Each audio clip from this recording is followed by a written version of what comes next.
أعوذ بالله من الشيطان الرجيم. بسم الله الرحمن الرحيم. الحمد لله رب العالمين، والصلاة والسلام على مبعث رحمة العالمين، على عبد المعيد ورسول المسدد المصطفى الأمجد، حبيب الله رب العالمين، أبا القاسم محمد. اللهم صل على محمد وآل محمد. ishimwe n'ikuzo n'ibisingizo byose ni ibya Allah subhanahu wa ta'ala. Amahoro n'imigisha bisakare ku ntumwa y'Imana Muhammad sallallahu alaihi wa alihi wasallam n'abiwe baziranenge ahal baiti alaihim salama. Allahumma salli ala Muhammad wa ali Muhammad. Bavandimwe Bayisilamukazi, assalamu alaikum wa rahmatullahi wa barakatuh. Ubushize twarebeye hamwe interuro ya mbere muri dua kumail. Interuro ya mbere al-Imam Ali alayhi salam yigishije kumail. Tubona ko atangira bismillahir rahmanir rahim, Allahumma salli ala Muhammadin wa ali Muhammad, Allahumma inni as'aluka birahmatik allati wasa'at kulla shay. Yani Mana, ndagusaba kubw'impuhwe zawe wahundagaje kuri buri kintu.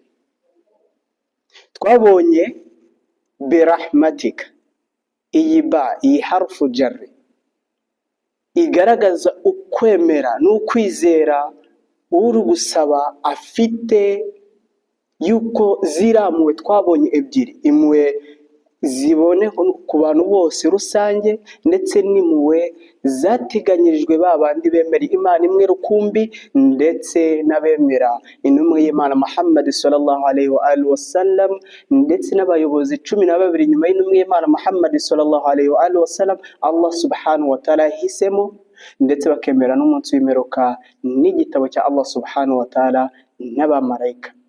Abo ngabo nibo babona zamwe ziri khasa. Hanyuma utangije iyi birahmatika, iyi yani irashimangira yuko uyu muntu yezeye yuko izi mpuhwe ebyiri aza kuzibona. Allahumma inni as'aluka birahmatika allati wasa'at kulla shay.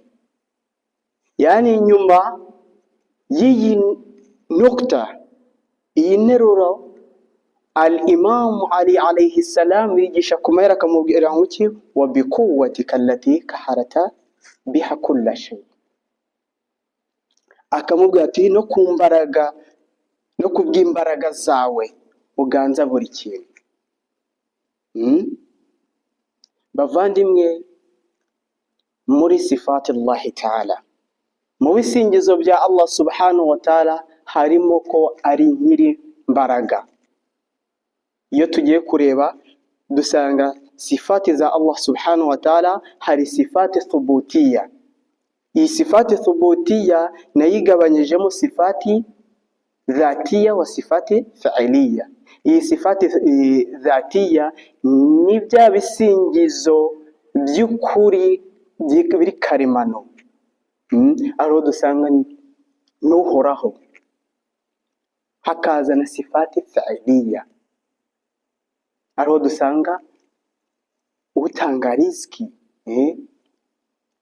ugaburira abantu, nyir'umuremyi. Sasa bavandimwe, Allah subhanahu wa ta'ala ni nyir'imbaraga. Sasa ahangaha wa bikuwatika, izi mbaraga baravuga ngo ni qadir, yani bari kugaragaza ushoboye byose. Sasa Allah subhanahu wa ta'ala n'ufite imbaraga ushoboye ikibiri kinini cyose. Yani abantu bafite imbaraga nabo, izo mbaraga abo bantu bafite, Allah subhanahu wa ta'ala yashize mu muntu imbaraga 10, harimo izigaragara n'izitagaragara. Imbaraga ya mbere Allah subhanahu wa ta'ala yashize mu muntu no gutekereza. Imbaraga ya kabiri ni imbaraga umuntu ashobora gukusanya amakuru, yaba ari amakuru yumvishije, yaba ari amakuru ari kureba yabonye, cyangwa yaba amakuru yayo yose Allah subhanahu wa ta'ala yamuhaye imbaraga akakusanya izo mbaraga z'amakuru. Sasa imbaraga ya gatatu ni imbaraga zo kugira ubushobozi bwo kureba. Imbaraga ya kane ni imbaraga umuntu afite zimufasha kumva. Hari n'izindi mbaraga zimufasha kwihumuriza, hari n'izindi mbaraga zimufasha kuba yashira ikintu ku rurimi akumva ko kiryoshye cyangwa kibishye. Hari n'izindi imbaraga umuntu yahawe kuba yakorera ku kintu akamenya icyo ari cyo gukora ku kintu. Sasa hari n'izindi imbaraga umuntu afite zo gukora, ariyo ya munani n'iya cyenda. Imbaraga ya munani ni imbaraga zo gukora z'umubiri. Umuntu akaba yakoresha akaboko kiwe, afite imbaraga yo gukoresha akaboko kiwe akakazamura, afite imbaraga zo kugenda, afite imbaraga zigiye zitandukanye zo gukora. Sasa hari n'izindi mbaraga z'irari cyangwa iz'icyifuzo. Izo ni zose ni imbaraga icyenda Allah subhanahu wa ta'ala yashyize mu muntu. Sasa imbaraga ya cumi ni imbaraga Allah subhanahu wa ta'ala yahaye umuntu, ndetse twavuga ati zikontoroye za mbaraga icyenda zose, ayo ubwenge. Sasa n'ubwenge nabwo bugabanyijemo ibice bine. Ubwenge bugabanyijemo ibice bine. Imbaraga z'ubwenge zigabanyijemo ibice bine. Igice cya mbere ni imbaraga z'ubwenge zo gutekereza. Umuntu akaba yatekereza, akaba yareba ikintu akakimenya, niho tubona ilmu nadhariya. Ndetse izi mbaraga z'ubwenge y'igice cya mbere nizo zitandukanya umuntu n'inyamaswa. Imbaraga y'ubwenge mu igice cya kabiri ni imbaraga zifasha umuntu kumenya ukuri mu bintu bibiri. Umuntu akamenya yuko kabiri iruta rimwe. Umuntu akamenya yuko umuntu atashobora kuba ahantu habiri mu gihe kimwe, ngo umuntu aba ari Nyarugenge, muri uwo munota nanone aba ari Musanze. Akamenya ko ibyo bintu bidashoboka. Umuntu, izo nazo nizo mbaraga zifasha umuntu kuba yamenya yuko babiri baruta umwe, cyangwa babiri barusha umwe imbaraga. Sasa imbaraga y'ubwenge y'igice cya gatatu, tumaze kubona igice cya mbere, igice cya kabiri, icya gatatu. Sasa iki cya gatatu ni za mbaraga umuntu yigira mu byamubayeho mu buzima busanzwe. Ikintu akaba yakosheje mathalani, yakosa hanyuma akagiriramo ubwenge, akayumva yuko aho yakosheje ejo atazahasubira, akabyiga akabona aho yakosheje. Yani izi mbaraga za gatatu z'ubwenge ni imbaraga zifasha umuntu kuba yakigira mu ibyo yanyuzemo. Sasa tumaze kureba imbaraga ya mbere, iya kabiri, iya gatatu y'ubwenge. Iya kane rero ya nyuma ni imbaraga z'ubwenge zifasha umuntu kwihangana mu byo anyuramo. Mathalani ndabahereza ingero ebyiri. Urugero rwa mbere turutangire ku banyeshuri. Umunyeshuri arabizi yuko kwiga bigora cyane, ni igikorwa gikomeye cyane. Abyuka mu gitondo cya kare saa 12 cyangwa saa 10, abandi bagakora etide, akongera kujya kuryama saa 5 z'ijoro, akumva ko bimukomereye. Ariko arabizi yuko aretse iryo shuri ashobora kubaho nabi hanze. Sasa aremera akihangana, bikamugora, ariko ntazagorwe cyane ageze hanze. Dutanga urugero rwa kabiri mu idini. Izi nizo mbaraga zifasha umuntu kuba yareka ikibi agakurikira icyiza, akaba abizi yuko nakora iki kibi gishobora kumuhereza ibyo byishimo, tuvuge bishobora kumuhereza ibyo byishimo amasegonda abiri, ariko ejo ashobora gutangira kubona ingaruka za kiriya kibi, hanyuma agatangira guteseka hano ku isi ndetse no ku munsi w'imperuka. Ndetse izi mbaraga nizo zifasha wa muntu kuba yagira ute, kuba yagira ubwoba, akagira ubwoba, akareka ikibi, agatinya Allah subhanahu wa ta'ala. Sasa izi mbaraga zose tubonye ko ari 10, iyo umuntu azifite nibwo yitwa yuko ari umunyabwenge. Iyo azifite tumwita ko ari umunyabwenge.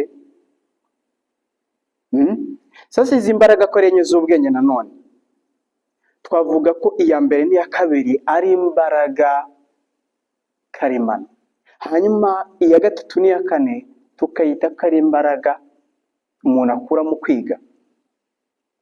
Nuko al-Imam Ali alayhi salam avuga ati ra'aytu aqla aqlayn, nabonye ubwenge bubiri. Imam aravuga ati nabonye ubwenge bubiri. Ubwenge bwa mbere avuga ni ubwenge karemano, ubwenge bwa kabiri ni ubwenge umuntu akura mu kwiga. Imam arakomeza akatubwira ati ubwenge bwo kwiga nta kintu bumaze mu gihe ubwenge karemano ntabwo afite. Yani uwakurikiye neza aratayumva yuko ubwenge karemano twavuze n'ubwenge bwo kwiga twavuze. Sasa izi mbaraga zose twavuze ntabwo twavuga ko Allah subhanahu wa ta'ala afite imbaraga zimeze n'izingizi twasobanuye ku muntu. La hasha, aho twaba twibeshye, twaba dukose n'amakosa, kubera yuko twamaze kubona yuko umuntu afite imbaraga, ariko izo mbaraga agomba kuzikorera kugira ngo azigereho. Zisaba ko haba higiye kugira azigereho. Masalan, umwana iyo avutse aba afite ubushobozi yuko azabona izo mbaraga cyangwa ntazibone. Izihe mbaraga? Aba afite ubushobozi yuko azagira imbaraga zo kugenda, aba afite ubushobozi yuko azagira imbaraga akajya kwiga akagira ubumenyi runaka, aba afite imbaraga zo kuzashobora kuba yamenya ibintu bigiye bitandukanye. Hari nubwo atabibona, hari ubwo atabona imbaraga zo kureba. Sasa tuvuze gutyo twaba tuvuze yuko na Allah subhanahu wa ta'ala afite za mbaraga zitari direct, zitari mubashiratan, kandi Allah subhanahu wa ta'ala ashoboye byose, afite imbaraga z'ako kanya muri dhati yiwe, muri fa'iliya yiwe, mu bisingizo karemano no mu bisingizo mu bikorwa. Allah subhanahu wa ta'ala ashoboye byose. Allah subhanahu wa ta'ala ufite ubushobozi, kandi bwa bushobozi bw'ako kanya, pana ubushobozi bumeze n'ubw'abantu bugira ute bagomba gutegereza. Sasa ahanga Imam aratubwira ati wa biquwwatika allati kaharata biha kull shay, no kubw'imbaraga zawe uganza buri kintu. Yani Allah subhanahu wa ta'ala afite za mbaraga zishoboye buri kintu cyose. Bavandimwe, icyo dukura muri iyi nteruro ni uko ikiremwa muntu gikeneye imbaraga, kigomba guhora gisaba Allah subhanahu wa ta'ala imbaraga. Twebwe turi abanyantege nkeya, tugomba gusaba Allah subhanahu wa ta'ala imbaraga. Allah subhanahu wa ta'ala ni ufite imbaraga kurusha ibintu ibyo ari byo byose, niwe ushoboye buri kintu cyose. Rero bavandimwe, eka tugarukirize hano, ubutaha tuzarebe interuro ikurikiraho al-Imam Ali yigishije umusahaba we. Bibutse yuko iri somo ricaho kabiri mu kwezi, ntaga birikiri rimwe mu cyumweru, ahubwo ni kabiri mu kwezi. Wa ilahuna, wassalamu alaikum wa rahmatullahi wa barakatuh.